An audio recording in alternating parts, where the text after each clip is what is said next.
morning, ladies and gentlemen. It's indeed my privilege to be amongst you in the ETAuto Retail Forum. Friends, as all of you know, we are passing through extremely turbulent times. And I think the continuous turbulence has become the new normal. But just to understand where we stood a year ago, where we are today, and what is the way forward. So let's start with a glimpse of Indian auto industry.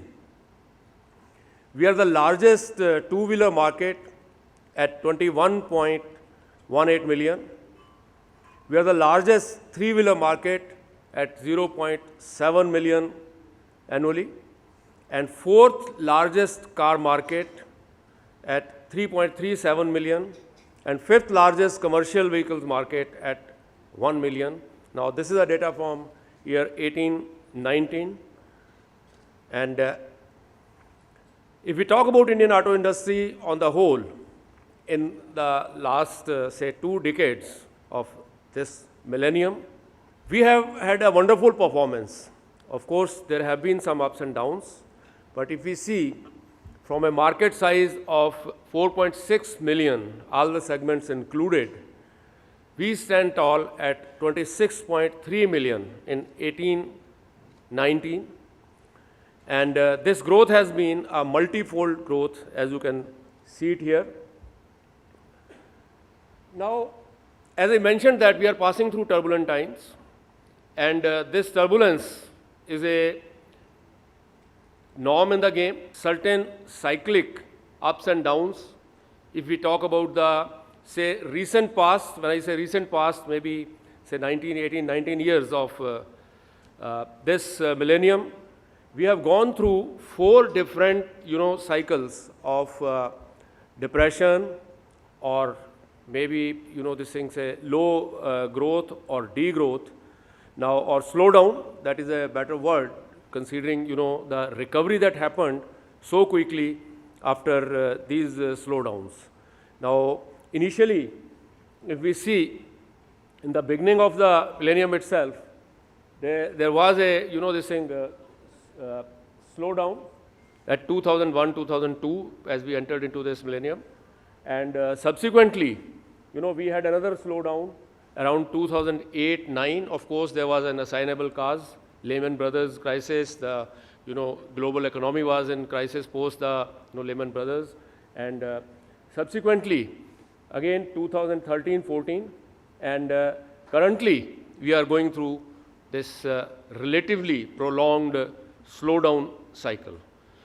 So though it is cyclical in nature, but the question here would be that the current issues, are these cyclic in nature, or these are structural in nature, or it's a combination of the two? That is what we need to, this thing, ponder upon. Now, the challenges, if we see, what are the current challenges which are impacting the current situation?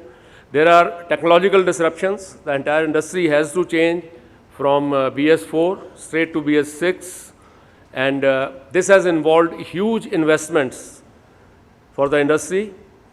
Also, the electric vehicles, the focus by the government on electric vehicles, though auto industry is aligned fully with the government's vision, but how it is to be achieved, that remains debatable, and what kind of communication goes to the customer is again a very important point. Apart from this, there are regulatory changes. Too many regulations came too fast in a very compressed manner, which again led to not only increase in terms of the investments in the auto industry, but also increase in the costs. Then third-party insurance, compulsory third-party insurance for more than 1 year for two-wheelers and other vehicles, passenger vehicles. It again caused a lot of burden on the pockets of the buyers. Then the credit squeeze, inventory funding, and huge issues related with retail financing, loan to value ratios, this thing getting disturbed, credit profiles of the customers, again, the standards on that front being changed. There were some customers or some banks which were earlier, sanctioning loans for a CIBIL score of X. Today they have made it X plus 100 or X plus 50, like that. So those changes have happened. Apart from this, there are macroeconomic factors, overall economy, which direction it is moving, the growth rate of the economy, the job scenario across the country, and what kind of confidence people have in future. Are they deferring their decisions on account of lack of that confidence? And these are some of the things which are, posing a major challenge for the auto industry today. Of course, all of us are familiar with this term, the VUCA term. There is increased volatility, uncertainty,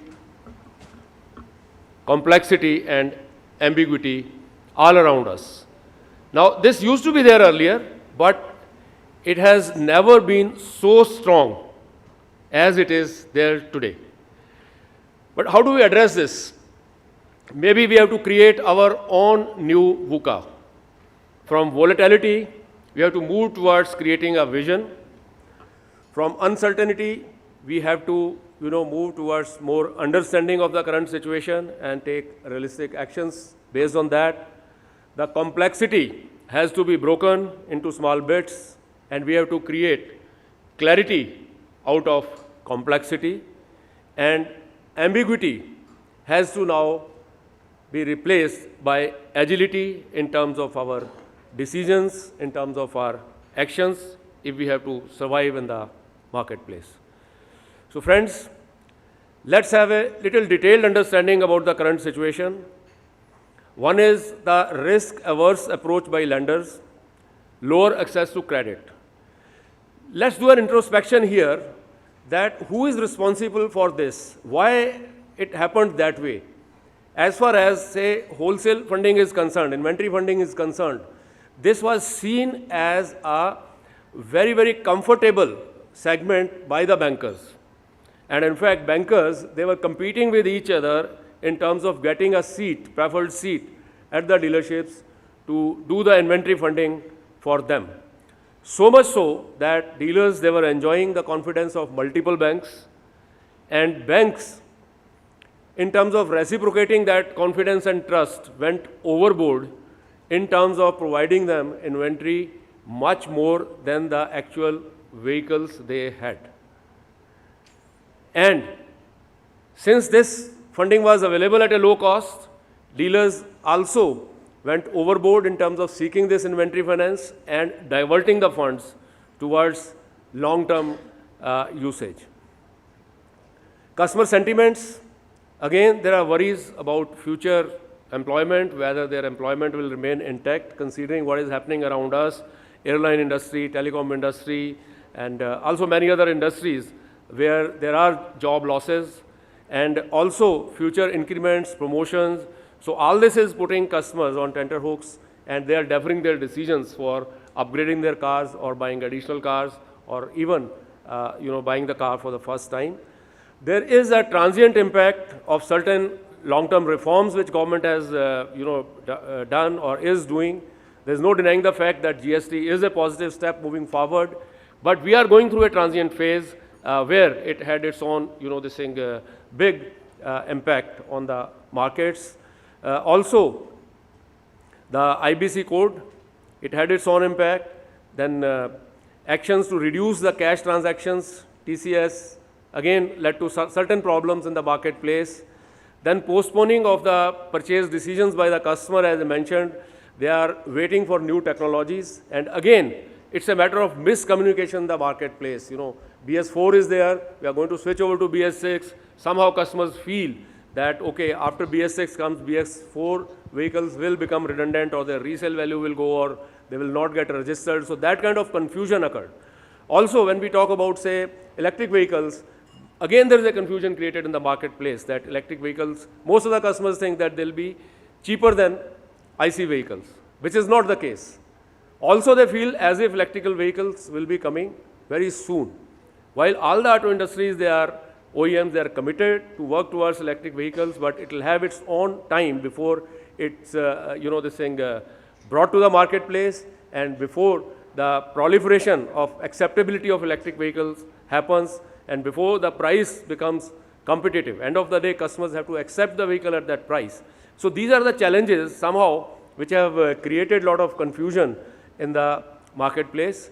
Also, from time to time, there are, messages going to the market that, okay, there is a likelihood of GST cut, there is a likelihood of, this thing, they say, fire sales by the OEMs and things like that. So customers are, again, postponing their decisions. Currently, again, customers are going through that cycle that there is going to be a GST council meeting, and they'll start waiting for it. And again, there will be a delay in terms of their purchase decisions. Now, next important point is that there are positive signals moving forward. Now, first positive signal was that when the various forums, industry forums, met finance minister, immediately she agreed to talk to them. She had a patient listening, and based on that meeting, certain decisions were taken by the government in a very fast manner. Now, how effective those have been, only time will tell. There would be a second phase of these, this in considerations, which already has been promised by the finance ministry. But we have to see that how it is going to impact the final buyer. Does it, motivate him to come forward and buy the cars? And apart from this, there are, positive decisions communicated by the Prime Minister. And if that kind of a, thinking is going on in the government, that's a big positive sign that government is receptive to the voice of various auto forums, and they are listening to it, and based on that, they are taking actions. However, the effectiveness of those actions and what actions needs to be seen. Now, way forward, how to survive in this VUCA world, how to survive in this difficult situation. Now, situation is bad. All of us agree that there are problems. There is a big degrowth, double-digit degrowth, and we have entered into this degrowth phase after continuously 5 years of a wonderful growth. We had a double-digit growth. We had a great going in the marketplace. The inventory turnaround was very fast. So dealers were making good profits during this period. Dealers could also sail through the difficult times post demonetization, post GST implementation immediately after that. And we could come out of it. But current crisis is now little prolonged, and nothing is permanent. I'm sure what has gone down will definitely come up. But how to survive during this period of difficult times is what is important. So let's have a look at these factors. So during this difficult time, most important is your focus on the costs.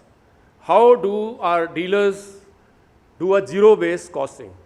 They break the past trends and have a relook at their cost structures, how to become more effective, how to become more efficient, how to become more productive. Among the employees, there has to be a sense of cost awareness, cost consciousness. There have to be cost reduction moves within the organization across all the verticals.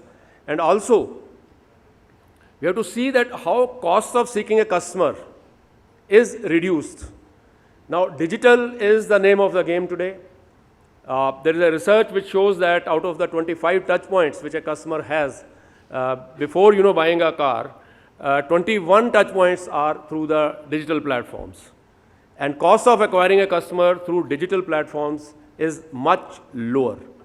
So how we get into our presence online, the digital front, how we get into, say, hyper-local approach, utilizing digital, and how do we target the customers, how do we capture those inquiries through digital and be after the customer till the time he buys or dies, as they use it in the marketing lingo. Then there has to be out-of-box thinking. Now, there are many dealers who have reduced their electricity bills drastically. They have gone in for deployment of low-cost solar energy, which means they are not having batteries for the support system, which are constituting the major chunk of the cost.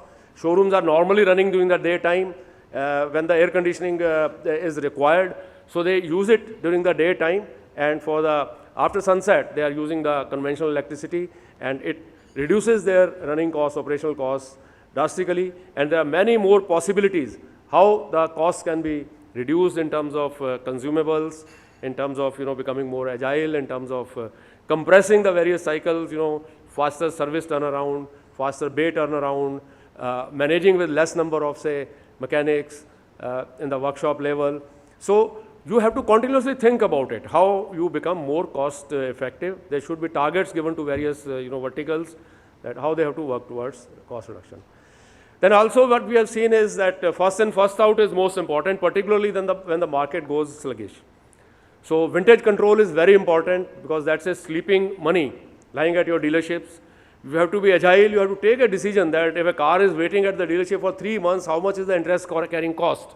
So vis-a-vis, how much, say, maybe incentives you can offer to the customer, or you can maybe, create a new car out of it by using, say, different set of accessories, body graphics, and additional fitments, which will lure the customer. If there is a dislike for a particular, color of the customer, color for the customer, or certain variant, you can add more features into that and make it very attractive for the customer, so that that first in, first out movement is ensured. Accessories, spares, normally we are focused at the stock maintenance and or stock optimization for the finished goods, because those big vehicles we can see, we can count. But we do not have a focus on, say, spare parts, on accessories inventories. So here again, you have to look at it and see how you can, this thing, reduce the inventory carrying costs by reducing the number of, optimizing the inventories at accessories, spare parts level.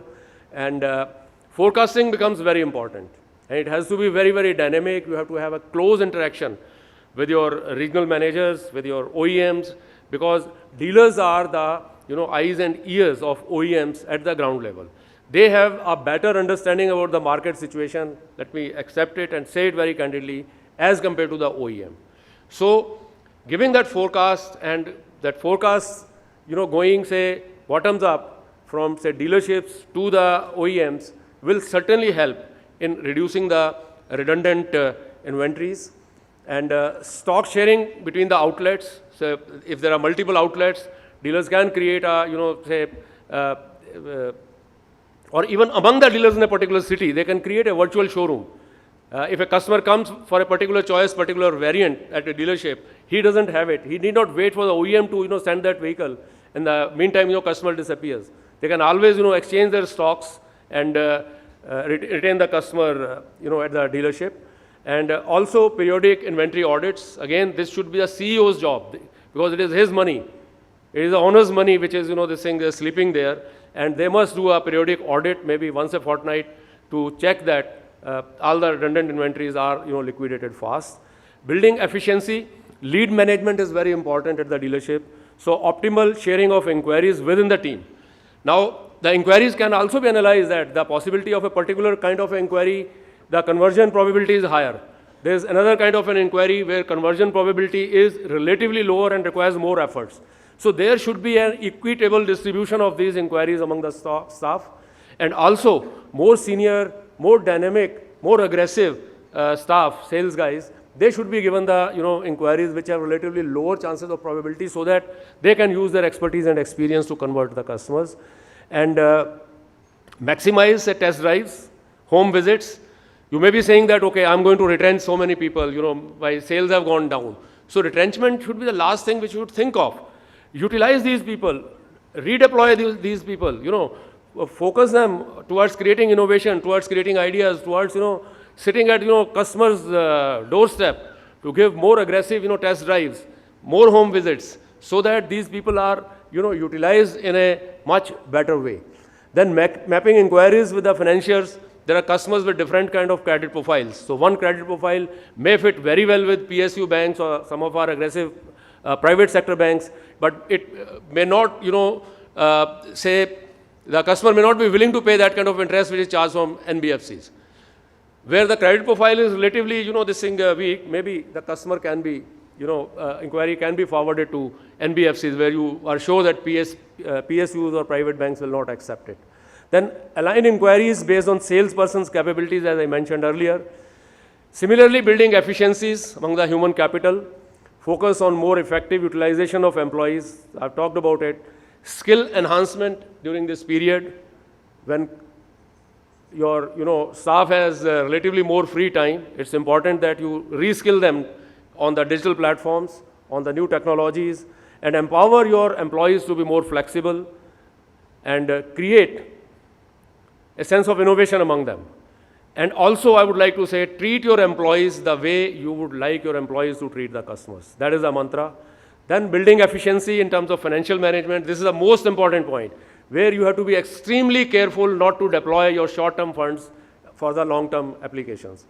Now, we are talking about this, that, okay, 300 dealers have, closed and things like that. I would like to share with you that in Maruti, the number of dealers who have closed is in a single digit, and it is not for financial reasons. There are other reasons than financial. So it's very important that financial management at the dealerships is done very carefully. Make your balance sheet strong. It's very important so that you can have access to low-cost funds from the banks, and they don't insist on seeing 50% collaterals before they give you inventory funding. And maintain healthy debt-to-equity ratios and reinvest profits in the business on an ongoing basis, because auto business is a long-term business, and it's not a business which you have to monitor on a month-on-month basis or quarter-on-quarter basis.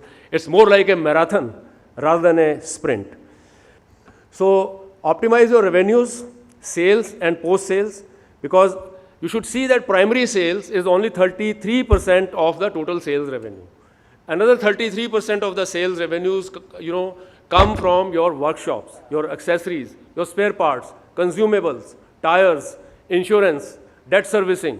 So focus on these streams, how you can extract the, this thing, last penny out of these streams and make a win-win situation in terms of, this thing, say, customer is a, this thing, winner in this. He gets, assured genuine parts, genuine accessories, a reliable, transparent insurance, transparent, finance from you. He is a winner, you are a winner, because you also get your, margins out of these initiatives. Then used car is again another profitable business. Utilize your idle time of the workshops to refurbish the used cars and enhance the value, create value there. And then certify those used cars so that bankers, they feel confident in terms of the real value of that asset, that it is not exaggerated value. And so they feel more comfortable in financing that kind of an asset which is of a high quality.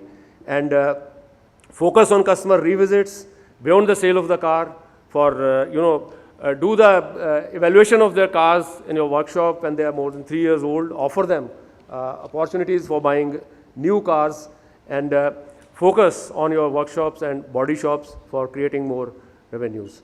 So having a purely customer-centric approach and convenience for the customer, understand customer needs before providing the solution, train your teams to be good listeners, and I don't accept the this thing, say, phrase which some people use, that under promise and over deliver.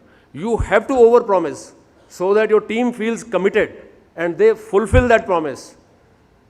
So over promise and over deliver will help you in raising the bar towards creating a customer delight on an ongoing basis, and also it will give a new sense of motivation to your teams at the dealership. System development, strong approach, strong process focus, where the iteration in dealerships, which is a major challenge, is taken care of. If your processes are strong, the new person takes over very fast, and scope for subjectivity is eliminated. Then adopt technology to capture customer feedback on an ongoing basis and improve upon your processes. So focus on creating system excellence. Now, current situation, friends, I would like to sum up that it's a temporary situation. So we will pass through this, certainly, but we have to tighten our belts, as I mentioned, to sail through the current difficult times. And this current situation should not influence your long-term decisions at the dealership. Now, this is a time, I was reading a book by an expert who says in the downturn, it is the best time to, do more and more investments. Your capital equipment becomes cheap, your real estate prices go cheap, you have to open new showrooms, maybe you can think in that direction. And you get the, good people, which otherwise in a upswing market will not be available.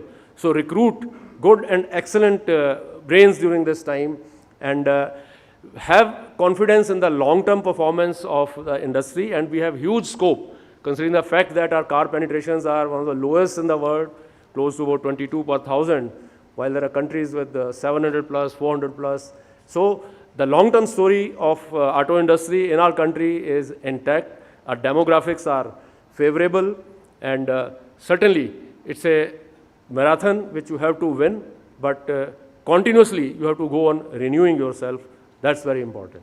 So friends, your attitude during this time will determine your direction, and that direction itself will ensure that you are successful in the long run. So thank you very much.